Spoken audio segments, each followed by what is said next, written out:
65페이지의 제목이 태내에서 시작되는 건강한 성격 형성 이렇게 되어 있는데 바로 옆에 그림에 보면 이 불행한 태아기 체험이 불행한 인간이 될 확률을 훨씬 높게 만들어요 라고 그림에 써 있는데요. 이 그림 그러니까 확률을 훨씬 높게 만든다라는 것이지 이게 꼭 그렇게 된다라는 공식은 아니라는 것을 염두에 두시고 마음의 부담을 좀 내려놓으시면서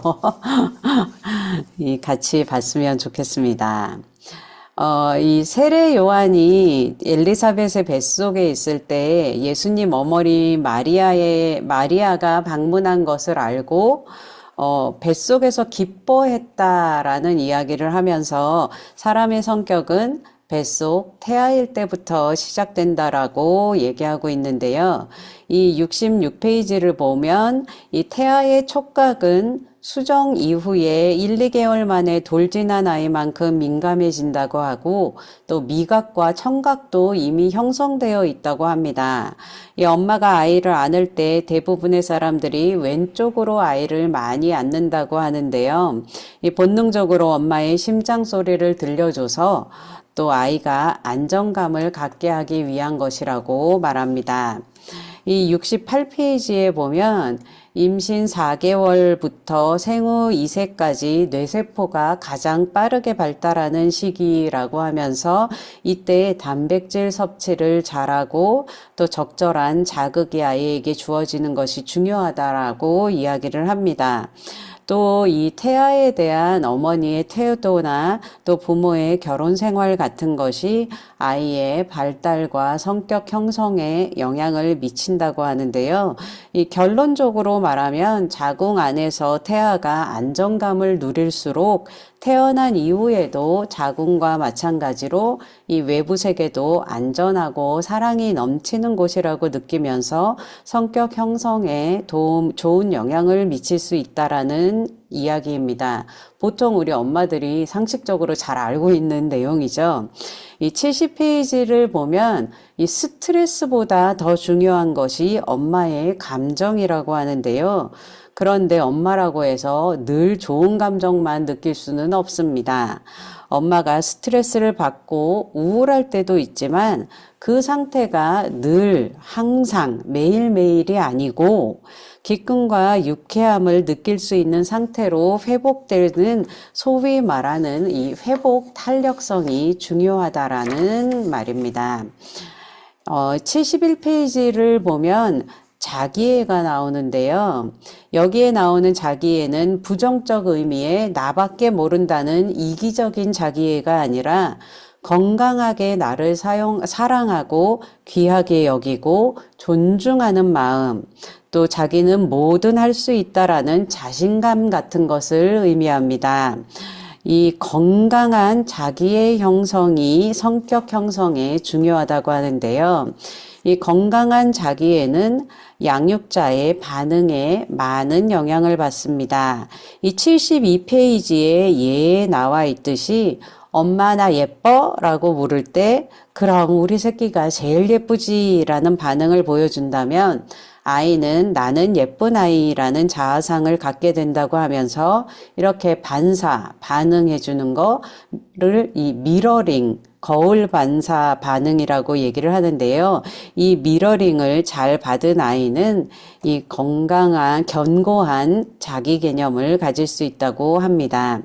이렇게 견고한 자기감이 없는 아이들은 이 건강한 자기애를 갖지 못한 이런 사람들은 조금만 자존심이 상해도 나 직장 안 나가, 사람들도 안 만나, 나 같은 게 뭘 하겠어 라고 여기며 쉽게 무너진다고 합니다.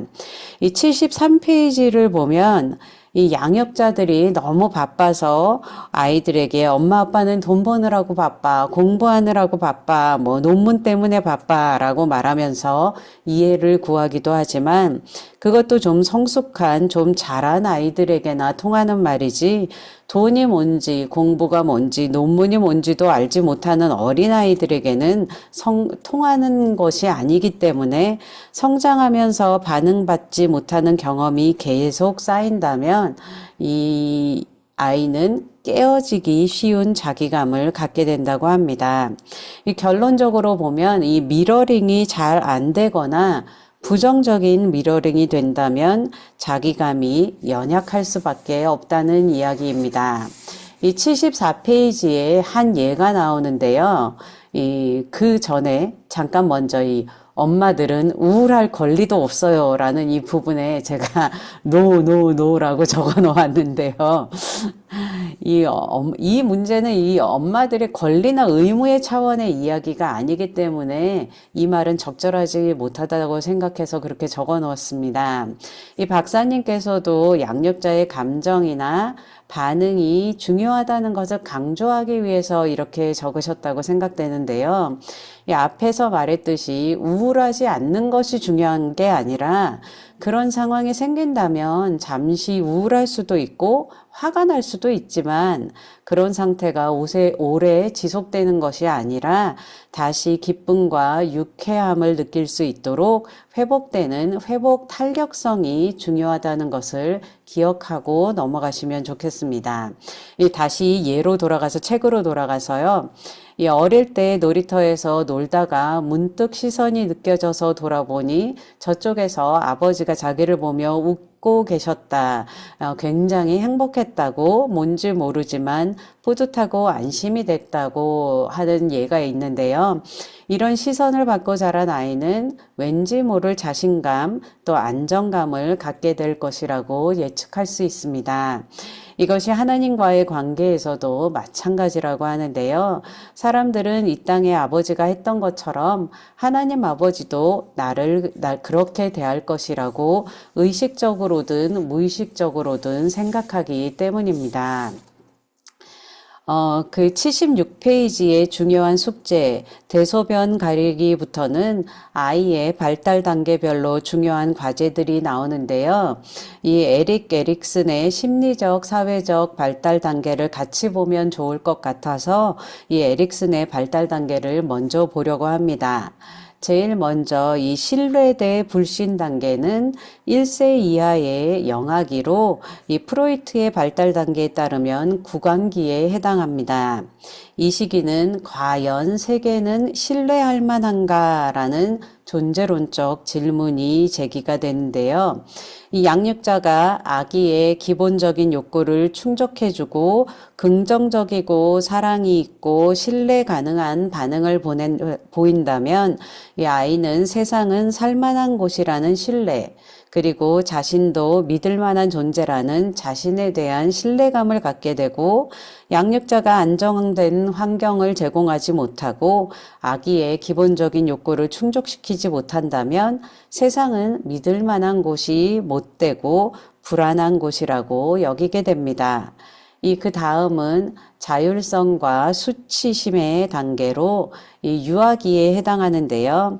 우리 책의 76페이지에 대소변을 가리는 시기, 즉 프로이트의 발달 단계로는 학문기에 해당합니다. 이 시기는 나답게 행동해도 좋은가라는 존재론적 질문이 제기되는데요. 이 시기에는 아이가 배설 기능과 운동 능력을 통제하는 법을 배우면서 주변 환경을 탐색하게 됩니다.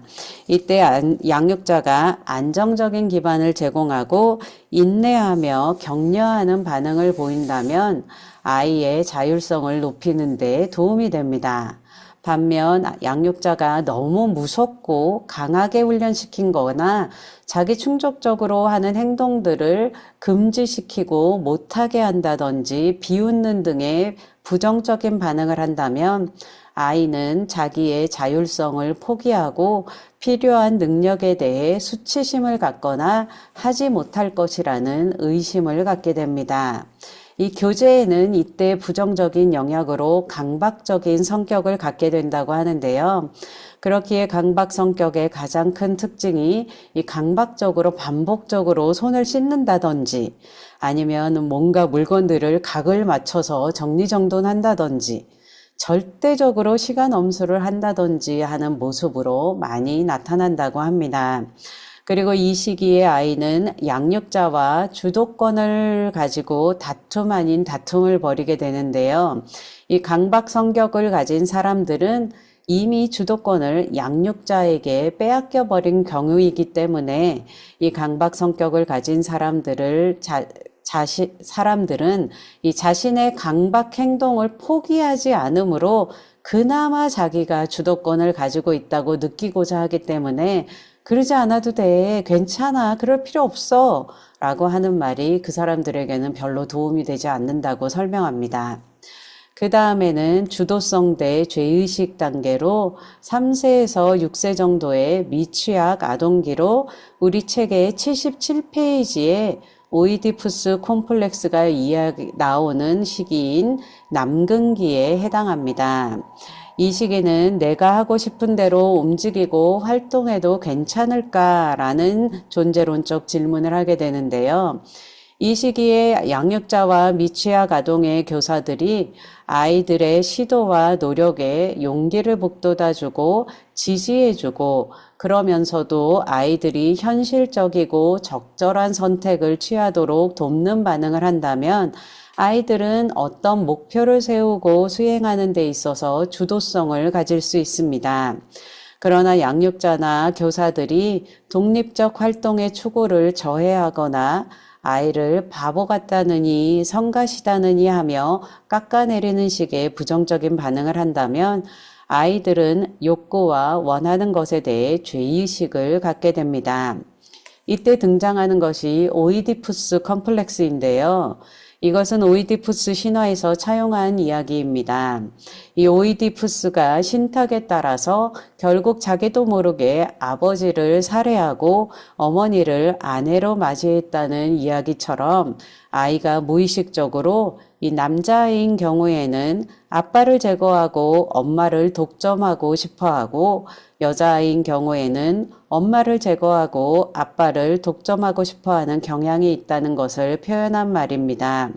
이것이 무의식적으로 일어나는 일이기 때문에 정신적인 발달 과정을 거치면서 자연스럽게 엄마는 아빠의 부인이지 내 것이 될 수 없구나.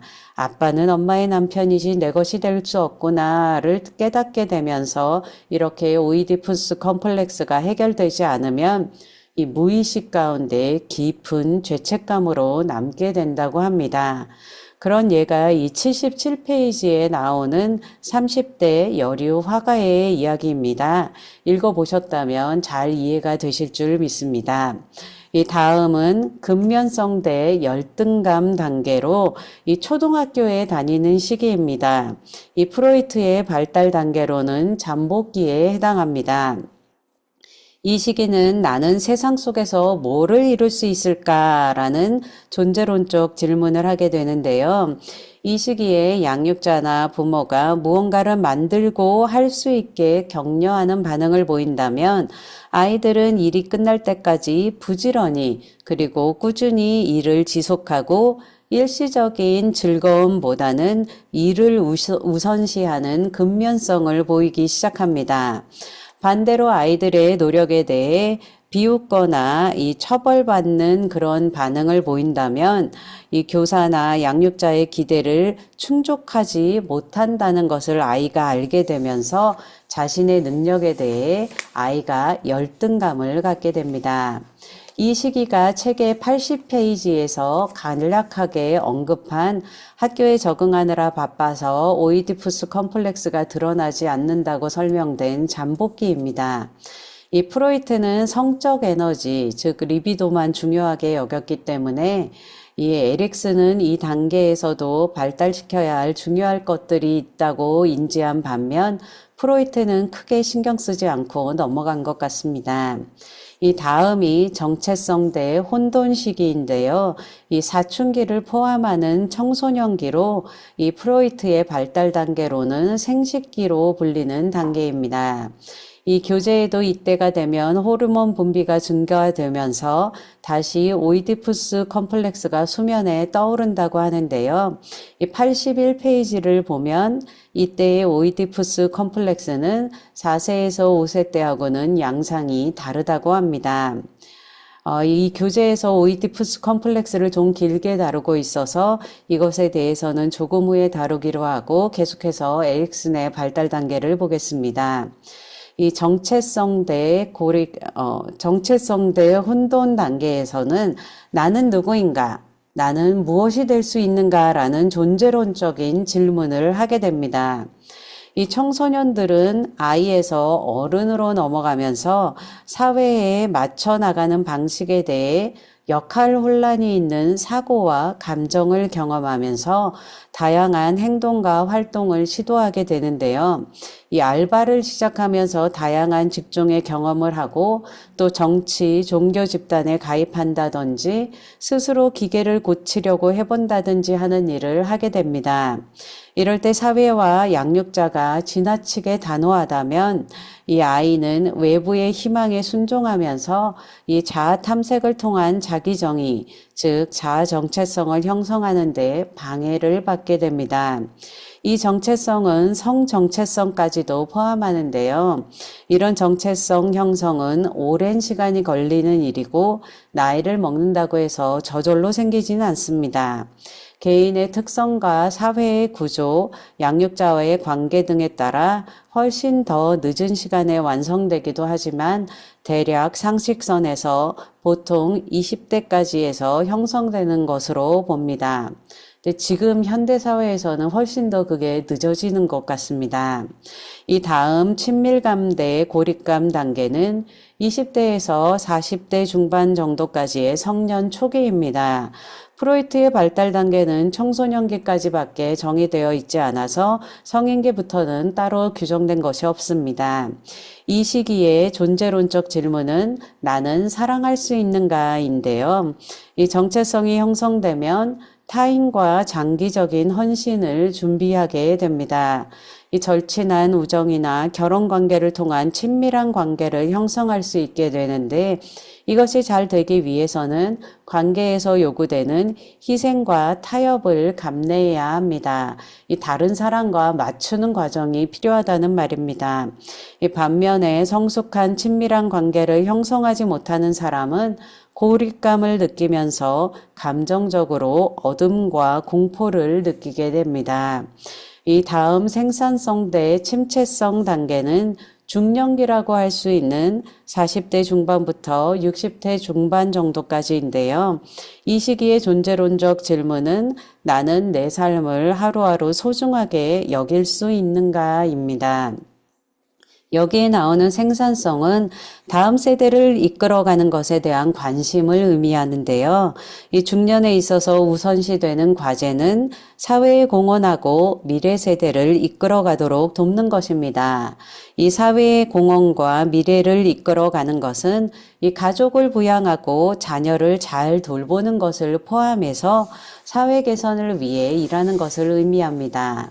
그런데 자기중심적이고 사회에 아무런 도움을 주지 못할 뿐만 아니라 도움을 주려는 생각조차 안 한다면 이 생산성 결여에 대한 불만족으로 침체가 생기게 됩니다. 이 마지막으로 자아통합 대 절망 단계는 65세 이상의 노년기인데요. 이 시기의 존재론적 질문은 나다웠던 것이 괜찮았는가입니다. 지금은 이 평균 연령이 많이 늘어났기 때문에 조금 다를 것 같은데요. 이전에는 보통 65세 이후에는 은퇴해서 일선에서 물러난 사람들이 대부분이라서 지금하고는 조금 다를 것이라고 생각되지만 이런 노년기에는 자신이 살아온 삶을 돌아보고 스스로 긍정적으로 평가하게 되면 자아 통합을 달성할 수 있다고 합니다. 이 자아 통합을 이룬 사람은 자신의 삶이 의미 있다고 느끼고 삶의 만족을 느끼며 타인과 자기를 수용하고 이 죽음에 대해서도 평온합니다. 반면에 자기 삶에 이룬 것이 없다고 느끼고 부족했다고 평가하면 삶에 불만을 갖게 되고 절망을 느끼며 우울과 무력감을 느낄 수 있습니다. 이렇게 자아통합을 이루지 못한 사람은 삶은 불공평하다고 하고 죽음을 두렵게 느낄 수 있습니다. 이 에릭슨은 이런 발달 단계에서 사회적인 상호작용이 중요하다고 봤습니다.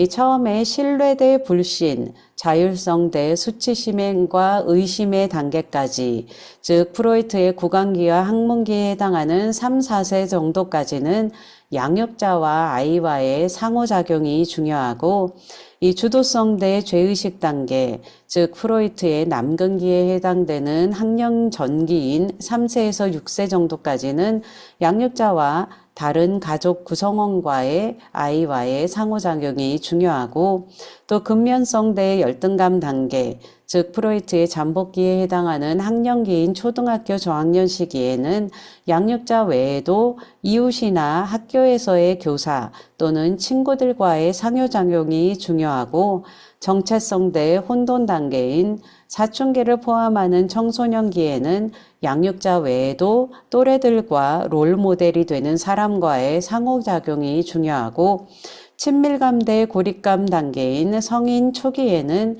이미 양육자의 영향보다는 친구나 연인과의 상호작용이 중요하고, 생산성 대 침체성 단계인 중년기에는 가정, 특별히 부부와 직장에서의 동료 사이의 상호작용이 중요하고, 자아통합 대 절망 단계인 노년기에는 다른 연령대의 타인과 관계를 유지하며 자아통합을 발달시키는 것이 중요하다고 합니다. 그렇기에 우리 가정 기도에서 하듯이 자녀와의 그 다른 사람과의 관계에 대한 기도가 빠질 수 없는 것 같습니다. 이제 다시 교재로 돌아가 보겠습니다. 이 태내에서 시작되는 건강한 형성 중에서 이 81페이지에는 사춘기 때에 나타나는 오이디푸스 컴플렉스가 나오는데요. 이 81페이지부터 강의를 들으시면서 책을 쭉 따라오면 될 것 같습니다. 여기서 등장하는 단어가 거세 공포증입니다. 이 책에도 나와 있듯이 그렇게 와닿는 단어는 아니지만 이런 겁니다. 남자아이는 자신의 엄마에 대한 애정 경쟁자인 아버지를 적대시하지만 자신보다 훨씬 우월한 존재인 아버지가 자기를 해칠지 모른다는 불안을 느끼고, 여자아이는 자신의 아버지에 대한 애정 경쟁자인 어머니를 적대시하지만 자신보다 우월한 존재인 어머니가 자기를 해칠지도 모른다는 불안을 느낀다는 말입니다. 그런데 이것이 우리에게 와닿지 않는 것은 이런 현상이 의식 수준에서 일어나는 것이 아니라 무의식 수준에서 일어나기 때문입니다. 이 82페이지에 나와 있듯이 무의식적으로 아들은 아빠를 두려워하고 자기의 살 길로 아빠의 말을 잘 듣는 것을 선택합니다. 이때 아빠가 원하는 가치관을 그대로 받아들이면서 아버지의 가치관이 아이의 내면에 들어오게 되는데 이것을 내재화라고 합니다. 이렇게 인격 내면에 들어온 아빠가 성격 구조에서 나온 초자아의 많은 부분을 형성하게 됩니다. 그렇지만 오이디푸스 컴플렉스에도 불구하고 어느 한 부모의 영향만으로 초자아가 형성되는 것은 아닌 것 같습니다. 아이의 입장에서는 어머니든 아버지든 자신의 보호자이고 양육자이기 때문에 의존할 수밖에 없는 존재들입니다. 그렇기에 아이들이 의존하는 주 양육자의 태도가 아이의 초자아 형성에 영향을 많이 미친다고 할 수 있겠습니다. 이 84페이지에는 오이디푸스 컴플렉스가 어떻게 해결되는지 과정이 나오게 됩니다. 이제 사춘기가 되면 지적으로 성장했기 때문에 이 사회적으로 사람이 어떻게 행동해야 하는지 어느 정도는 다 알게 됩니다. 그래서 아이들의 경우는 엄마가 아빠의 아내이기 때문에 자신과 결혼할 수 없다는 사실을 받아들이고, 또 엄마를 포기하는 단계를 거치고 또 딸의 경우도 아빠와 결혼할 수 없다는 사실을 받아들이고 아빠를 포기하게 됩니다. 근데 이런 것들이 대부분은 무의식 가운데서 다 진행되는 이야기들입니다. 그러면서 이제 다른 이성들의 눈에 들어오게 되면서 이 다른 이성들에게 관심을 갖기 시작하는데요. 이 86페이지에 나와 있듯이 이렇게 해서 사귀는 이성들의 모습 가운데 어머니나 아버지의 특징을 가진 사람들에게 끌리는 경우가 많은데 이것이 오이디푸스 컴플렉스가 무의식적으로 작용하는 증거라고 말합니다. 어쨌든 부모를 포기하는 이런 과정을 겪으면서 오이디푸스 컴플렉스를 벗어나서 어른이 되게 됩니다. 이 86페이지 중간을 보면 성격 발달에 중요한 것이 무엇인지 설명하는데요. 가장 중요한 것이 이 동일화라고 합니다. 보고 흉내내면서 배우는 과정을 말합니다. 아이들은 첫 번째로 자신의 양육자, 보통은 부모가 될 텐데요. 이 양육자를 보고 동일화를 하게 됩니다. 이 89페이지부터 이무석 박사님은 아이들이 부모의 동일화 과정을 통해 건강한 정체성을 획득하기 위해서라도 이 가정에서 어머니들이 아버지의 권위를 세워주고 아빠의 자리를 만들어줘야 아들이 아빠의 남성다움을 보고 남성성을 키우고 아버지들이 목숨 걸고 어머니를 사랑하고 보호해야 딸들이 권위 있는 아빠와 사랑받는 엄마를 보면서 여성성에 대한 자랑을 갖게 된다고 말합니다. 이 마지막으로 90페이지부터 보면 성경적인 가족 구조가 가장 건강한 가족 구조라고 말하고 몇 가지 성경 구절을 적어 놓으셨는데요. 주로 에베소서에서 나온 구절이어서 에베소서에 있는 말씀들로 뽑았습니다. 함께 읽어보겠습니다. 함께 읽겠습니다. 남편들아 아내 사랑하기를 그리스도께서 교회를 사랑하시고 그 교회를 위하여 자신을 주심같이 하라. 많이 들어보신 말씀일 텐데요. 이 말씀에 대한 가르침을 기억하면서 건강한 가정에서 문제가 많은 이 세상 가운데